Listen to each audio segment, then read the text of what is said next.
680's Richard Southern joins us now. Hello, Richard. Hey, Cynthia, how are you? Great, you? Not too bad. Well, it appears, okay, I'm not going to be great after this conversation. It appears the divide between the rich and the poor has never been so great. Well, the conversation I'm worried about is the parents, but let's talk about the divide first.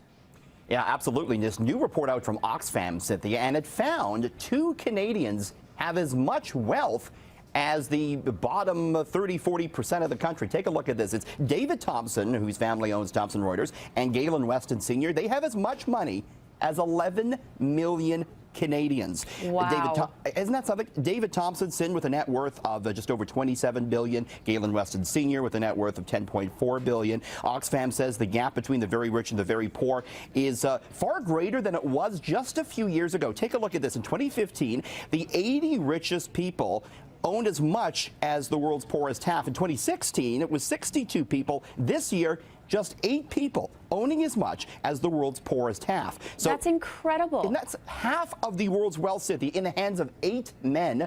They include Michael Bloomberg and Bill Gates. Oxfam says this type of inequality is trapping hundreds of millions in poverty, and it's fracturing societies. They're calling on governments to do a number of things to improve it, including taxes on wealth and taxes on the very rich. But some staggering statistics there, Sen. Staggering, and it doesn't seem that it's going to change. It's just going to possibly get worse. Yeah, and that's not going to be very good economically, because when you get a lot of money in the hands of few people like that, there's no money left to drive economies. So that's a big issue. Interesting. Okay, and parents can say they have no money, and you can attest to this. So can I. Having kids are not cheap. A new report is looking at what it costs to raise a child. Don't tell me. I'm afraid to hear. It is big money. $233,000.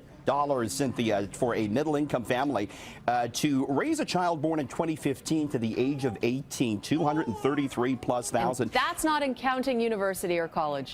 Yeah, there is that little university thing, which of course is more and more expensive now. Housing was the largest expense at 29% of the cost. Food prices are set to rise again in 2017. That's costly news for parents of teen boys. It's estimated that the monthly cost of feeding a boy between the age of 14 and 18 is $311. Girls in the same age group, $223. And the cost of raising a child, Sin, has outpaced inflation. That's partly owing to money spent on clothing, which tends to fluctuate based on fashion trends. So that's big money, all right. That is big money.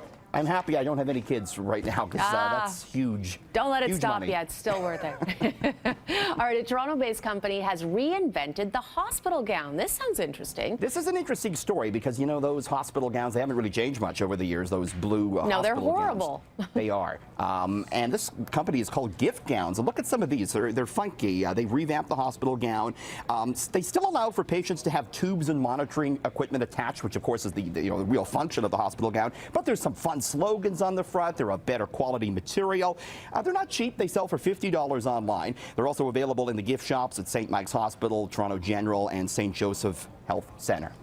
I like that. I think that's great. Bring some individuality back when you're not feeling so great. Absolutely. All right, old school records are hot again. Richard, is vinyl back?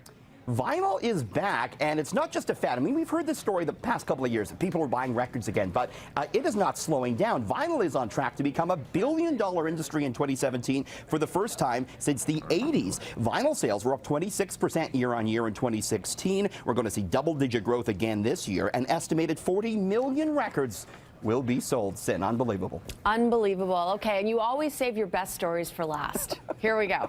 It's a high-tech commode. Commode? Yes. It's a toilet, Cynthia. It's a toilet. That's a fancy word for toilet. Cheap. You have the most expensive consumer toilet in the world. Yeah, and it's a high-tech commode, all right. It's called the NeoRest 750. Has all sorts of innovative features. The lid automatically opens when you approach it. It automatically closes when you walk away. The seat itself is heated, and it contains 2 stainless steel spray nozzles. There's a built-in dryer for your delicate areas. There's a deodorizer to get rid of unpleasant smells, and the toilet itself remembers your daily routine and automatically mists the bowl before and after use. There's a UV light to clean it.